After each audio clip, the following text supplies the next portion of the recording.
Welcome to Axe House. Before we get you throwing, we're going to go over some safety rules first.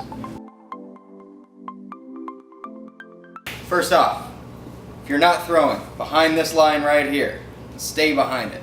We're going to have two throwers at once. If you're not one of those two, I don't want to see you in front of this line. Secondly, while we're throwing, both people in each lane will stay behind this line right here.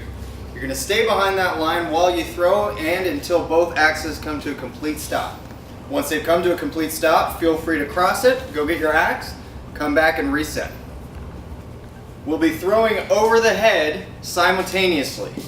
To start, your expert will count you down, and then after you get comfortable with it, you'll initiate your own countdown. In 3, 2, 1, throw. Now, we're going to avoid handing axes off to other people, whether that's your partner, someone you don't know, or an expert. These are bladed weapons, so we're going to take all precautions we can to ensure safety while we're out here. If you need to leave an axe on the ground, leave it there. If you need to stump it, go ahead and stump it, but avoid handing it to someone else. Now, we are throwing bladed weapons against a piece of wood over there. So, one of two outcomes will happen. Either it'll stick, good job, or it's going to bounce off, which you'll see happen plenty of times before you get it down. Now, when it bounces off, you have to fight off that impulse to stop it with your foot or even try to catch it. Don't do that. Let it slide past you, go pick it up, and reset on your safety line.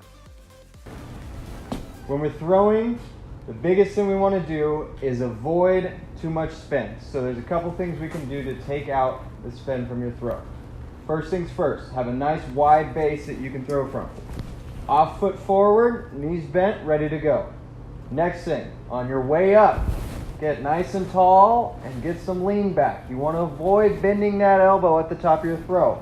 Point that axe up the whole way.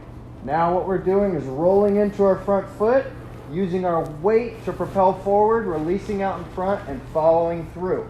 Now that's one fluid motion. Your weight should be forward at the end of your throw. I'll show you what that looks like.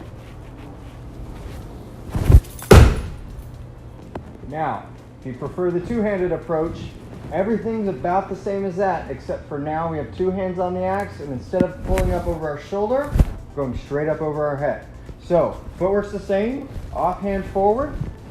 We're going to have our axe in our hands like this, right hand over left if you're right-handed, left hand over right if you're left-handed. Now, we want it resting in our fingers. You don't want to death grip it, okay? Just like holding a dove.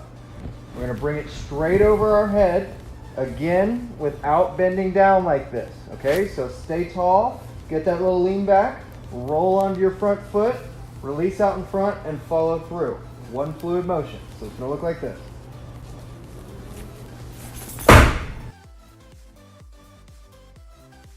Once we do stick it in the board, there is a certain way I want you to pull it out of there. What we're going to do is grab the bottom of the handle, push it up to rotate it out of the wood, nice and easy, and walk back to the safety line. While you're here enjoying your time at Axe House, please refrain from wearing any open-toed shoes. If at any time during your experience you wish to freshen up your boards a little bit, feel free to ask your expert to wet them down for you. Other than that, any other safety concerns or any questions at all, ask your expert. They know what they're doing. And please refrain from bringing any food or drink onto the throwing lane at any time. Hey, what did I just say?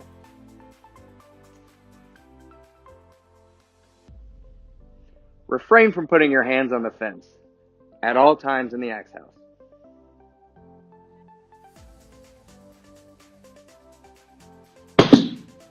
And always remember, your expert is always watching you.